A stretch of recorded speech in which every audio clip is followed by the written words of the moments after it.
तो एमसीए का ऑब्जेक्शन का जो रिजल्ट है वो तो रिलीज हो चुका है एंड लास्ट ईयर जैसा हुआ था कि ऑब्जेक्शन का रिजल्ट जैसे रिलीज हुआ था अगले दिन रिजल्ट लग गया था। बट इस साल वैसा हमें जो है वो देखने को नहीं मिला। हमें रिजल्ट के लिए और भी थोड़ा जो है वो वेट करना अभी जो है वो पड़ सकता है। साथ ही में लॉगिन के अंदर भी कुछ अपडेट्स आए हैं जो कि मैं आपको इस वीडियो में जो है वो शेयर करूंगा। एंड सबसे इंपॉर्टेंट इस वीडियो में आपको दिखाऊंगा कि आपका एक्चुअल में जो स्कोर कार्ड है वो कैसे रहेगा एंड वहाँ पे क्या क्या जो है वो मेंशन रहेगा। साथ ही में रिजल्ट लगने के बाद काफ़ी सारे लोग जो है वो शॉक में जाते हैं। तो अभी ये जो टाइम है वो काफ़ी अच्छा है बिकॉज अभी किसी को पता नहीं कि कितना परसेंटाइल मिला है। बट जैसे ही रिजल्ट रिलीज होगा वैसे ही आपको टेंशन आना जो है वो शुरू होगा। तो इसके पहले ही मैं आपको दिखा देता हूँ कि कैसे आपका पूरा जो स्कोर कार्ड है वो रहेगा।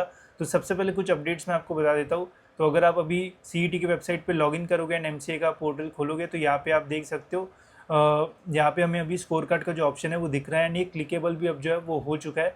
क्लिक करते ही यहाँ पे अभी हमें जो है वो एमसीए का ऑप्शन मिल जाता है। बट अभी तक रिजल्ट रिलीज़ नहीं हुआ है। काफ़ी सारे लोग मुझे मैसेज कर रहे थे कि रिजल्ट लग गया बट ये खुल नहीं रहा है। तो भाई देखो रिजल्ट अभी जो है वो नहीं लगा है। जब लगेगा तब ये जो ऑप्शन है वो क्लिकेबल हो जाएगा एंड क्लिक करते ही आप अपना जो रिजल्ट है वो देख पाओगे।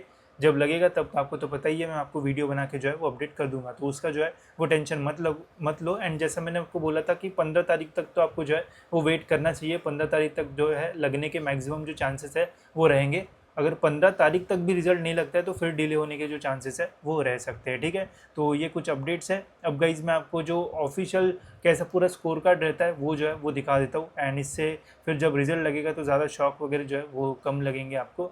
अब देखो पहले तो यहाँ पे आपका मेंशन रहेगा एमसीए 2025। ये लास्ट ईयर जो हमारी काउंसिलिंग का स्टूडेंट था उसका स्कोर कार्ड है। तो ये 2025 यहाँ पे आपका रहेगा। यहाँ पे आपका रोल नंबर रहेगा, यहाँ पे आपका एप्लीकेशन नंबर, फिर यहाँ पे आपका कैटेगरी, यहाँ पे आपका फुल नेम रहेगा, बेसिक इन्फॉर्मेशन रहेगी, आपका फ़ोटो सिग्नेचर, यहाँ पे आपका सीईटी का नाम एंड यहाँ पे रहेगा आपका परसेंटाइल। ध्यान से सुनना भाई, ये है परसेंटाइल नॉट परसेंटेज। ठीक है, तो यहाँ पे 94.83 परसेंटाइल इसे जो है वो लास्ट ईयर जो है वो मिला था, जो कि डिसेंट स्कोर है। अब यहाँ पे एक चीज़ आपको जो है वो मिसिंग दिख रही होगी। जैसे हमारे एमसीए में जो है वो सेक्शन वाइज जो पेपर है वो आता है, तो यहाँ पे कहीं पे भी मेंशन नहीं है कि कंप्यूटर को स्टूडेंट को इतने मार्क्स जो है वो मिले थे, फिर उसके बाद मैथमेटिक्स में स्टूडेंट को इतने मार्क्स मिले थे, फिर टोटल इसको 200 में से 100 मार्क्स मिले थे। ऐसा कुछ भी यहाँ पे जो है वो मेंशन नहीं है। इसके वजह से बहुत कन्फ्यूजन जो है वो क्रिएट होता है। बिकॉज जब रिजल्ट आपका रिलीज़ होगा तो आप में से काफ़ी सारे ऐसे स्टूडेंट्स होंगे जो कि कमेंट्स कर रहे होंगे कि मुझे तो 100 मार्क्स मिले थे 200 में से, बट मेरा जो परसेंटाइल है वो तो बहुत ही ज़्यादा जो है वो कम आया है। इतना तो मैं एक्सपेक्ट भी जो है वो नहीं कर रही थी या फिर नहीं कर रहा था, एंड अब मुझे तो कॉलेज भी अच्छा जो है वो नहीं मिलेगा। तो ऐसा जो है वो होने के बहुत चांसेस होते हैं। बिकॉज यहाँ पे हमें पता ही नहीं चलता कि मार्क्स तो हमें इतने मिले थे बट ये परसेंटाइल में जो है वो क्यों इतना कम आ गया। बिकॉज ऐसा भी बोला जाता है कि मैथमेटिक्स में अगर आप एमसीए में ज़्यादा स्कोर करते हो एंड बाकी सेक्शन में थोड़ा कम स्कोर करते हो तो वहाँ पे आपको ज़्यादा परसेंटाइल मिलने के चांसेस जो है वो रह सकते हैं। बिकॉज मैथमेटिक्स जो है वो पूरे एमसीए के पेपर में जो है वो टफ रहता है। तो ऐसा हम काफ़ी सारी जो सीनैरियोज है वो बन सकते हैं। तो इसलिए जब रिजल्ट लगता है तो काफ़ी सारे लोगों को जो है वो शौक लग जाता है कि ऐसा कैसे हो गया। तो कुछ ऐसा हमारा जो स्कोर कार्ड है वो रहता है जिसमें बस परसेंटाइल जो है वो मेंशन रहेगा, ना कि सेक्शन वाइज यहाँ पे आपके मार्क्स, फिर टोटल मार्क्स एंड उसके वाइज आपको कितना परसेंटाइल मिला है। साथ ही में इसको जो है वो परसेंटेज के साथ भी जो है वो कंपेयर मत करना।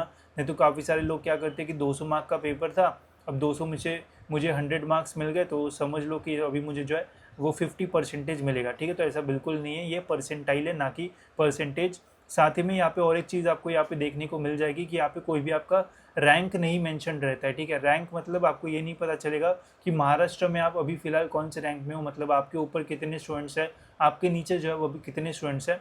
तो ये जो रैंक वाली चीज़ है ये अभी आपको जो है वो पता नहीं चलेगी।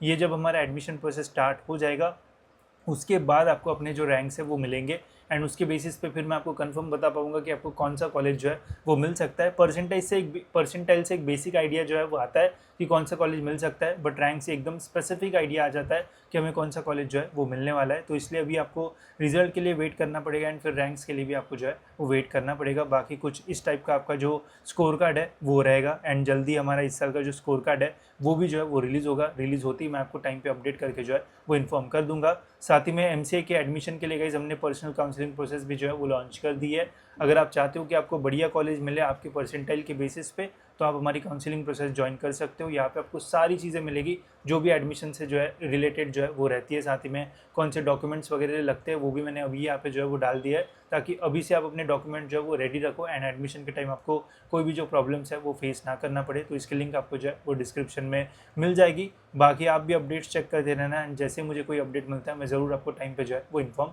कर दूंगा। And all the best guys for your result. तो फिलहाल इस वीडियो में इतना ही, मिलते गए ऐसी और एक इन्फॉर्मेटिव वीडियो में।